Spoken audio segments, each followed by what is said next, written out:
ഇന്ന് എന്നത്തേലും കുറച്ച് നേരത്തെ എഴുന്നേറ്റിട്ടുണ്ടായിരുന്നു കേട്ടോ. ഇന്ന് സ്കൂളിൽ സെലിബ്രേഷനാണ് തുമ്പിക്ക്. അപ്പോൾ 9:30 ആകുമ്പോൾ അവിടെ കയറണമെന്ന് പറഞ്ഞിട്ടുണ്ടായിരുന്നു. രാവിലെ കാപ്പിക്ക് വേണ്ടിയിട്ട് പുട്ടുണ്ടാക്കുകയാണ്. കുറച്ച് അരിപ്പൊടി ഇരിപ്പുള്ളായിരുന്നു, അതെടുത്ത് പുട്ട് പുഴുങ്ങുവാണ്. കുറച്ച് ഗോതമ്പ് പുട്ടും കൂടെ പുഴുങ്ങുന്നുണ്ട്. അപ്പോൾ കറിയായിട്ട് കടലയാണ് കേട്ടോ വെക്കുന്നത്. അങ്ങനെ പുട്ടൊക്കെ അടുപ്പിൽ വെച്ചിട്ട് ചായക്കുള്ള പാലും അടുപ്പിൽ വെച്ചിട്ടുണ്ടായിരുന്നു.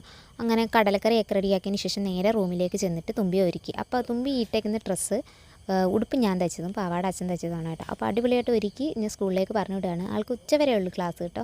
അപ്പോൾ ചേച്ചിക്ക് ടാറ്റ പറഞ്ഞുകൊണ്ട് നിൽക്കുകയാണ് കണ്ണൻ. അങ്ങനെ കണ്ണനും ഫുഡൊക്കെ കൊടുത്തതിന് ശേഷം ഞാനും ഫുഡ് കഴിച്ചു. ഞാൻ അരിപ്പുട്ടും ഗോതമ്പ് പുട്ടും കൂടെ എടുത്തിട്ടുണ്ടായിരുന്നു. തോനെയും കറി ഒഴിച്ച് എടുത്തിട്ടുണ്ടായിരുന്നു കേട്ടോ. ഈ ഗോതമ്പ് പുട്ടിൻ്റെ കൂടെ മീൻകറി, സാമ്പാർ അല്ലെങ്കിൽ രസം ഇതൊക്കെ കൂട്ടി കഴിക്കാൻ എനിക്ക് ഭയങ്കര ഇഷ്ടമാണ് കേട്ടോ. അങ്ങനെ പുട്ട് കഴിച്ചതിന് ശേഷം നേരെ അലമാരിയൊക്കെ ഒന്ന് ഒതുക്കാമെന്ന് കരുതി കേട്ടോ. അപ്പോൾ ഈ കാണുന്ന ബാഗ് ഞാൻ ഫ്ലിപ്കാർട്ടിൽ നിന്ന് മേടിച്ചാണ് കേട്ടോ. 6 എണ്ണം വരുന്നുണ്ട്. 100 സംതിങ് രൂപ മാത്രമേ ഉള്ളൂ കേട്ടോ. പക്ഷേ അടിപൊളി സാധനമാണ്. അങ്ങനെ വീഡിയോ പോലും എടുക്കാൻ സമ്മതിക്കാതെ ഒരു തന്നാണ്ട് ഇവിടെ ഇരുന്ന് കുറുമ്പ് കാണിക്കുന്നുണ്ടായിരുന്നു. അങ്ങനെ എന്താണ്ടേ അലമാരിയൊക്കെ ഒതുക്കി പറക്കി സെറ്റാക്കി വെച്ചിട്ടുണ്ട്. ഇപ്പോൾ ഒരുപാട് സ്ഥലമുള്ളത് എനിക്ക് തോന്നുന്നുണ്ട് കേട്ടോ.